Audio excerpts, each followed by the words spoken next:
Mutual presents The Mysterious Traveler.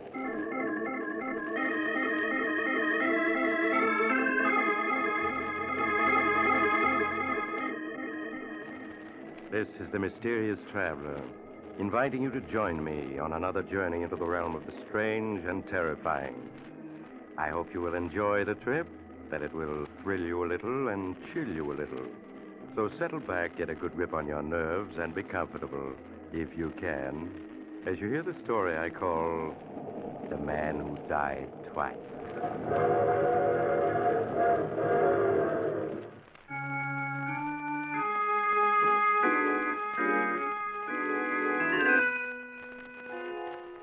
Tonight, we're going to delve into a murder most strange, one that confused many of the greatest legal minds of our day.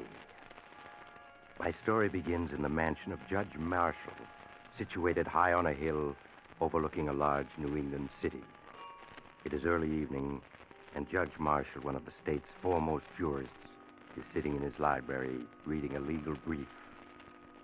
As he intently reads, the French door leading to the porch slowly and silently swings open, revealing a huge white-haired man standing in the doorway.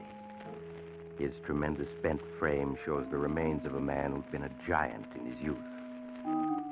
Suddenly, the judge becomes aware that he isn't alone. He quickly turns and sees his visitor. Who are you? What are you doing here? Don't you remember me, Judge? No, I can't say that I do. Think back. Think back 16 years when you were judge at a murder trial. 16 years? My good man, I presided over a great many murder trials, as you call them, and I still don't know who you are.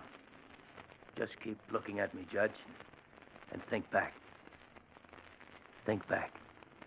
You do look familiar. I'll help you remember. My name is Adams. Luke Adams. Luke Adams. Yes, now I remember. I sentenced you to prison for 25 years for killing a man. Yeah, for killing a man. You've aged, so that's why I didn't recognize you. Yes. It's hard to believe I'm only 45, isn't it? I presume you've been paroled? Yes. What do you want? I want to tell you my story, Judge. I want to tell you all the things I never got a chance to tell you at my trial. As far as I'm concerned, Mr. Adams, the case is closed. Now, if you don't mind, Then we'll reopen it. I've come to tell you my story, and you're going to listen. Very well, Mr. Adams. Sit down. Thank you. I don't know if you recall, Judge, but my wife, Millie, was a beautiful woman. Yes, I remember. She had the kind of beauty a man can't forget. Yes, and I suppose that's what caused it all. Millie and I grew up together, and I guess I loved her from the moment we met. The only reason she married me was because of the money I'd inherited. And when I lost it in 29, things were never the same again between us. She hated living in a small village, trying to stretch $1 into $2. Sometimes I think her smiling at other men was her way of getting revenge on me for the way we had to live. The angrier I got, the more she flirted, till she almost drove me out of my mind. Things went on like that, day after day, month after month.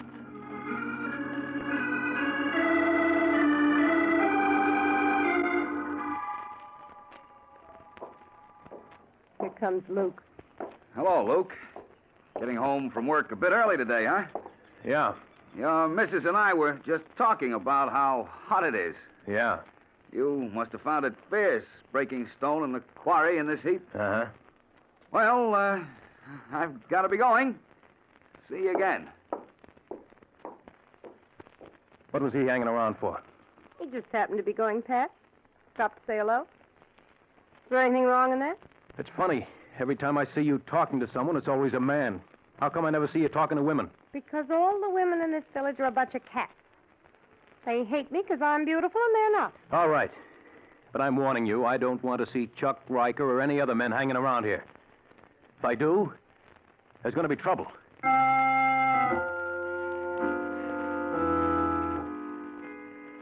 The days went by. Millie hardly spoke to me. Nothing I said or did seemed to please her. And yet, just knowing she'd be there when I got home was enough for me. And one day I come home from work. She wasn't alone. Oh, hello, Luke. Home early, aren't you? What's he doing here? Chuck was going past, dropped in to say hello. Just like that, huh? I thought I told you not to let this happen again. If Chuck wants to call on me, why shouldn't he? Right, Chuck? Sure. After all, Luke, there's no use being old-fashioned. We've all known each other since we were kids. What harm is there in an old friend dropping in and... Why are you looking at me like that? There's lipstick on your cheek. You'd better let me wipe it off for you. Now, wait a minute, Luke. I can explain. There's no use fighting over... Get up. Now, wait a minute, Luke. Can't we... Get up. Talking won't help. You'll have to fight your way out. That's it. Pick up that poker. Come on, come on. What are you waiting for? Okay, you asked for it, and you're gonna get it. No, no. No, Luke, no. This'll learn you. No. Not to hang around other men's wives. No. Before I'm through with you, no woman will want to look at you. Luke, stop it. He's out on his feet. Stop it. How does he look to you now, Millie? I'll throw him out, then you and I will settle a few things. Come on, you. Out you go. Here's a push to start you on your way. There. Now we come to you. You think I'm afraid of you. Go ahead, hit me. Ruin my looks so no man will ever want to look at me. Go ahead. Millie, don't talk like that. You know how much I love you.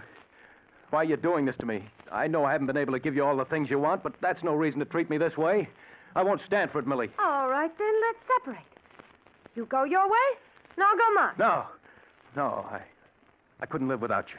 You know that. I'll never let you go. You're mine, do you hear? Oh, stop it. Millie, don't turn away from You me. make me sick. All right. But I'll never give you up. Never.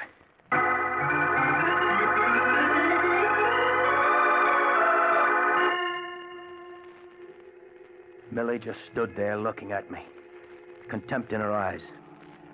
I knew we were through, and yet I couldn't give her up. I clung to the small hope that something would happen that would change her, make her feel toward me as I felt about her. Long, lonely weeks went by. I knew that Millie and I had been the scandal of the village ever since the day I'd beaten Chuck Riker. At the quarry, the men whispered to each other when they thought I wasn't looking. I could only give vent to my rage by smashing rocks into 1,000 small pieces. Then, one day in the autumn, an opportunity came. An opportunity to escape the villagers and their gossip.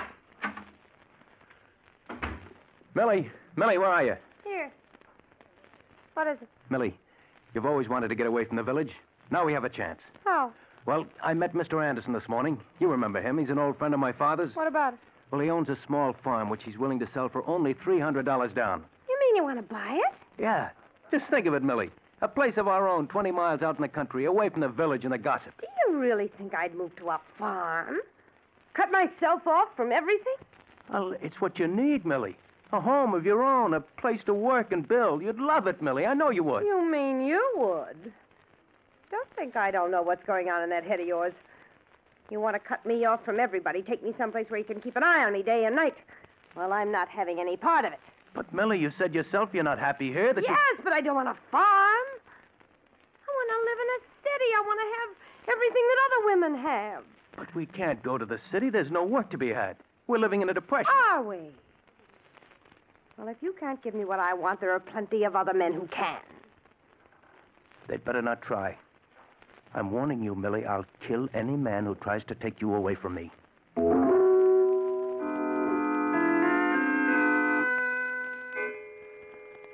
Weeks went by. Weeks in which Millie scarcely spoke to me. We lived as strangers in an uneasy truce. I worked from dawn to twilight at the quarry, and as I worked, I could sense the men gossiping about Millie and myself. I would think of Millie and wonder what she was doing at that very moment. Steve, Yeah, baby? I can't stand it anymore. I can't go on living with Luke. The way he stares at me with those big cow-like eyes of his, watching every move I make. Well, you'll just have to go on putting up with it for the time being. It's all right for you to say that. You don't have to live with him. Sometimes I wonder if you really love me. Oh, don't talk like that, baby. You know I love you. Would I be putting my neck out like this if I didn't? Nobody knows we're meeting secretly. Maybe not, but sooner or later someone will see us together, and then there'll really be trouble. Afraid? I've never run away from a fight yet. I don't mind telling you, I wouldn't like to mix with that gorilla husband of yours. I know, Steve. You got to be careful. Don't worry, I intend to be. Just let me raise some dough, baby. Figure out one or two angles, then you and I'll be off for the big city. What about Luke? He'd be sure to follow. You don't know what he's like, Steve. He'd never rest till he found us. And when he did... Yeah, you don't have to draw me any pictures. I know that type. If we run off, we'd never have a minute's peace. We'd always be wondering when he was going to catch up with us. Yes. Oh, Steve, what are we going to do? Oh, I don't know, baby. I don't know. We'll just have to sit tight for the time being and be careful not to be seen together. All right, Steve. Oh, cheer up, baby.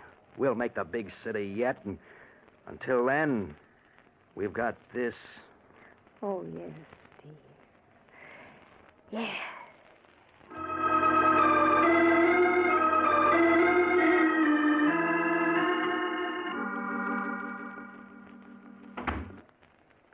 Luke? That you? Yeah, Millie. You want me? Yes. I've moved all your things up to the attic. I want you to sleep there from now on. Why? Because you keep me awake half the night with your tossing and turning, and you talk in your sleep. I talk in my sleep.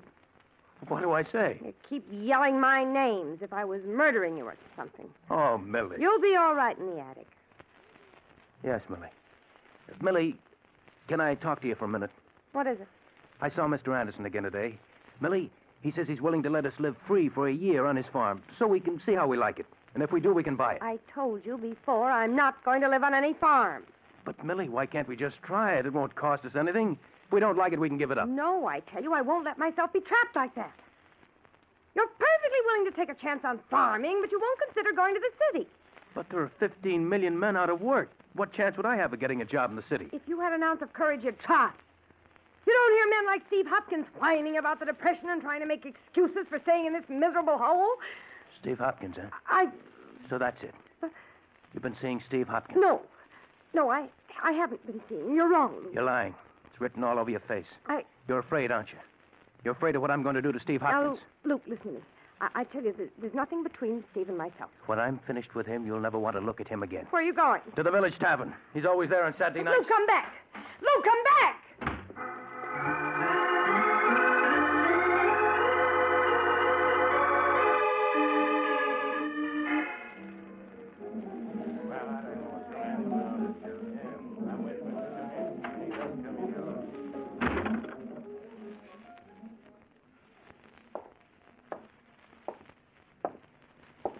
Hopkins, I want to talk to you.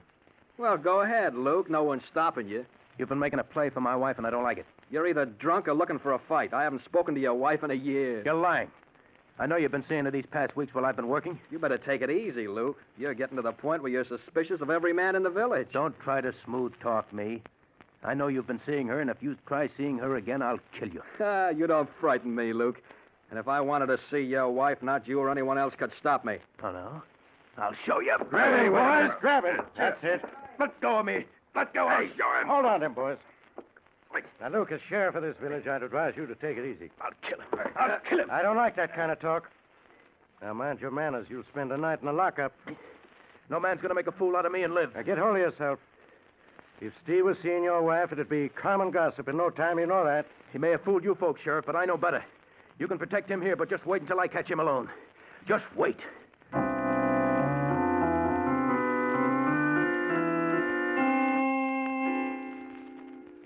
When I got home that night from the tavern, Millie was in her room, her door locked. I went up to the attic and tried to sleep, but I couldn't. I kept seeing Steve Hopkins' face, the way he had smiled at me in the tavern.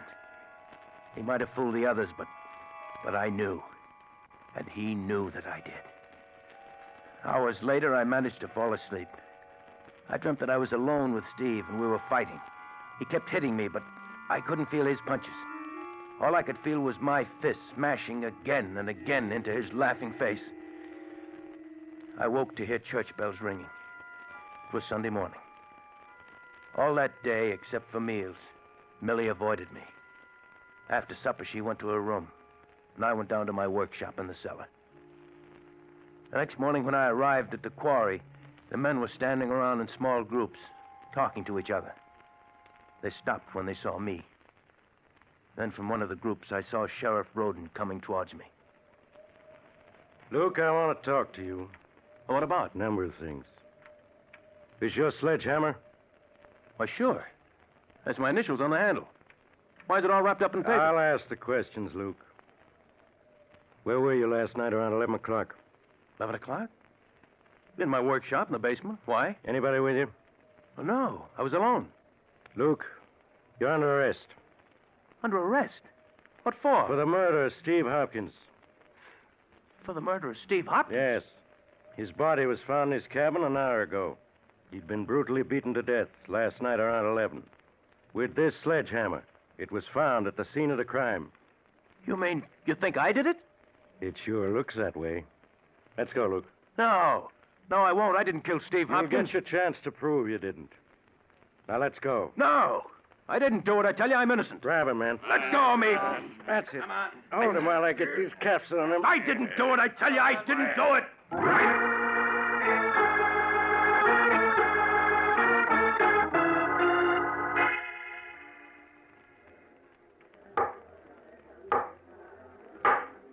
Silence in the courtroom.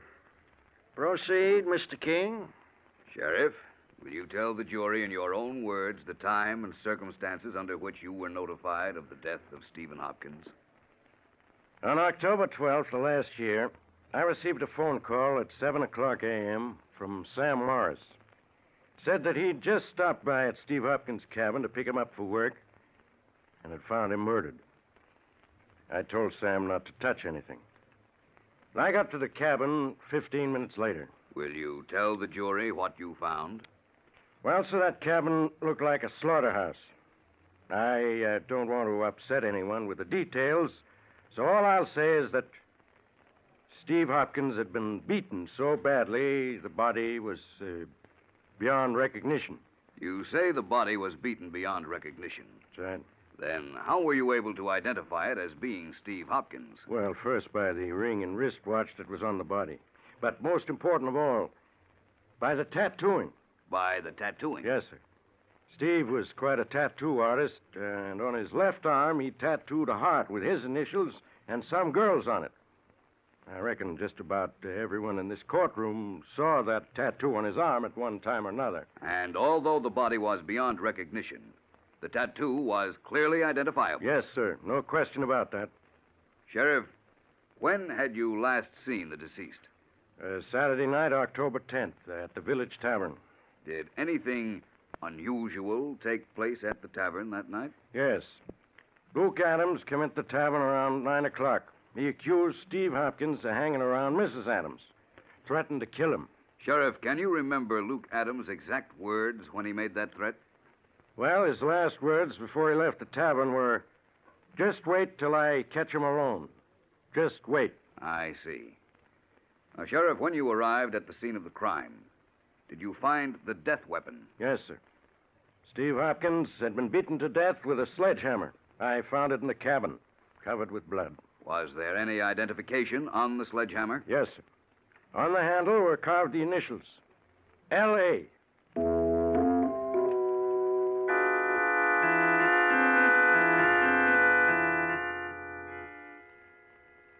Now, Mrs. Adams, you say there was no justification whatsoever for your husband's suspicions. No, none at all. In other words, he was mistaken when he accused Steve Hopkins of forcing his attentions on you. Yes, he was. I see. Now, your husband has testified that on the night of the murder, he was working in the cellar of your home. Where were you that night, Mrs. Adams? Upstairs in my room? Did you see your husband at all that night? No, I didn't. Would it have been possible for him to have left the cellar that night without your knowing about it? Yes, it certainly would.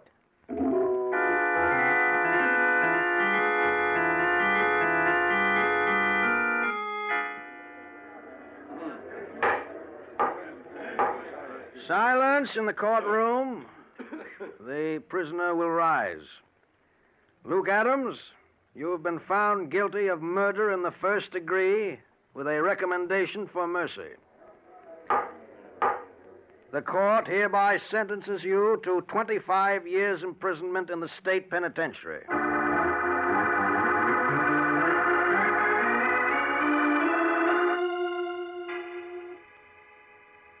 25 years imprisonment. Yes, Judge, that was your sentence. The towering iron gates of the penitentiary closed behind me. And I no longer had a name, only a number. A year after I was in prison, I was informed that Millie had divorced me and disappeared. With that, my last tie with the outside world was gone. Years passed. World-shaking events took place and scarce reached the prison workshop, where I spent long days repairing shoes. Then one day I was notified by the warden that I'd been paroled. I was free. The gates of the penitentiary opened, and once again I joined the living. I came to the city, a stranger, and found employment in a shoe repair store. Day after day, I stood by the store window repairing shoes, watching the hurrying crowds. Then late one afternoon, I saw a woman pass. A woman who was a stranger, and yet wasn't.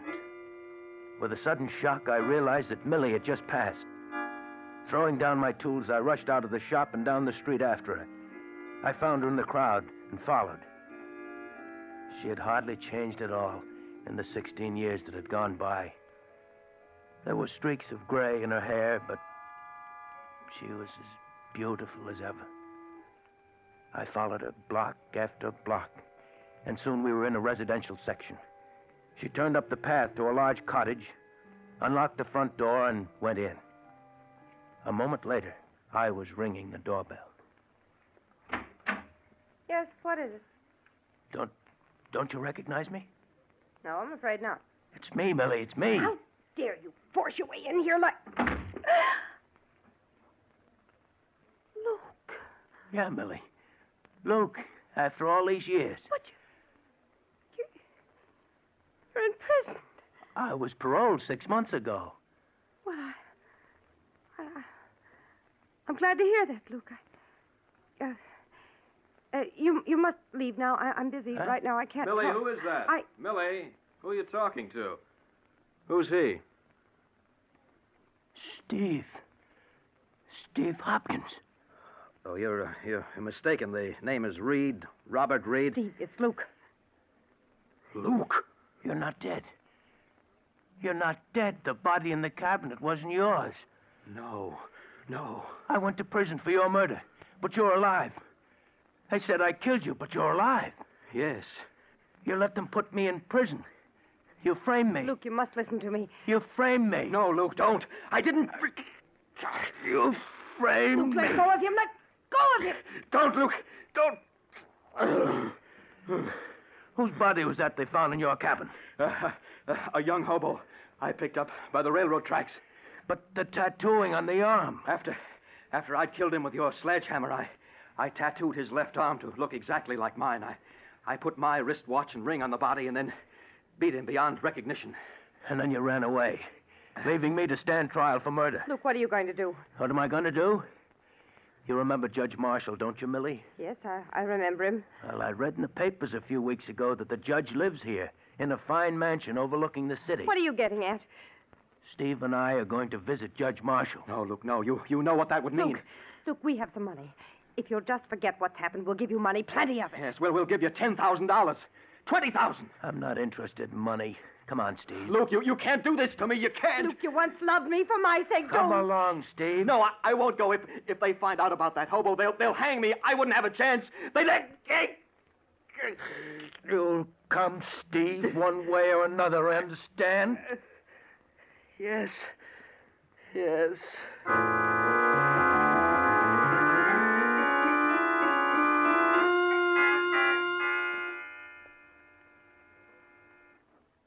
Yes, Judge.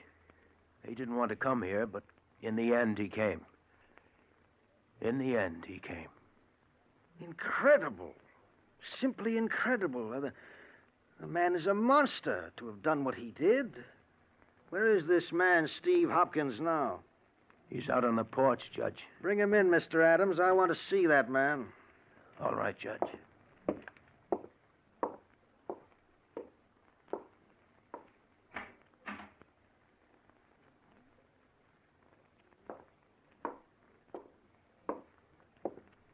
Why are you carrying him? He can't walk. Can't walk. What's wrong with him? He's dead. Here, Judge. Dead? Yes, Judge. But I understood he was alive. He was. Up until a half hour ago. You mean you... Yeah, Judge. I put my hands around his throat and squeezed. Squeezed until he was dead. Huh. I killed him. And there's nothing you can do to me, Judge. Nothing. Remember, you sent me to prison for killing Steve Hopkins? For 16 years, I rotted in prison. I've paid my debt to society for Steve Hopkins' death. I've paid it. There's nothing you can do to me now. Nothing.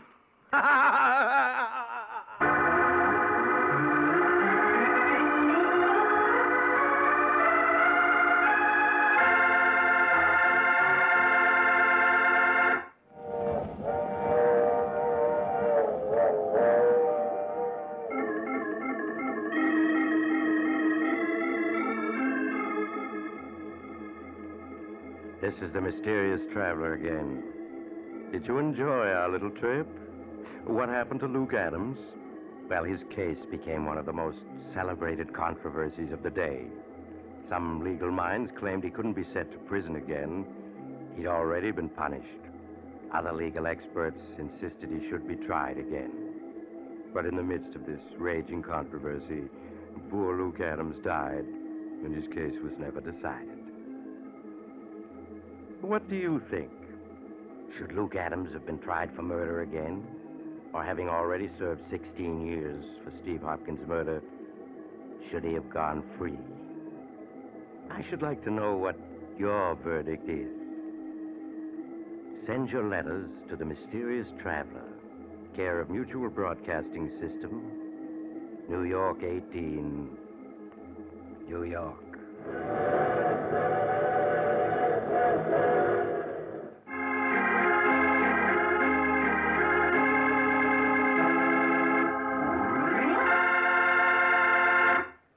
You have just heard The Mysterious Traveler, a series of dramas of the strange and terrifying.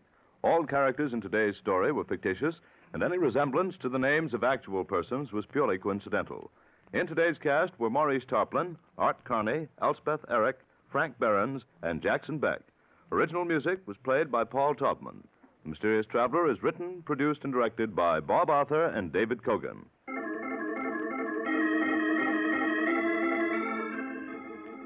Listen next week to a tale titled The Ivory Elephant. Another strange and suspenseful tale of the mysterious traveler.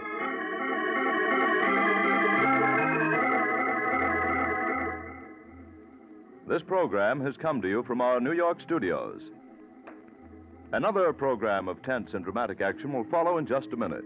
Stay tuned to this station for Official Detective. Carl Caruso speaking. This is the Mutual Broadcasting System.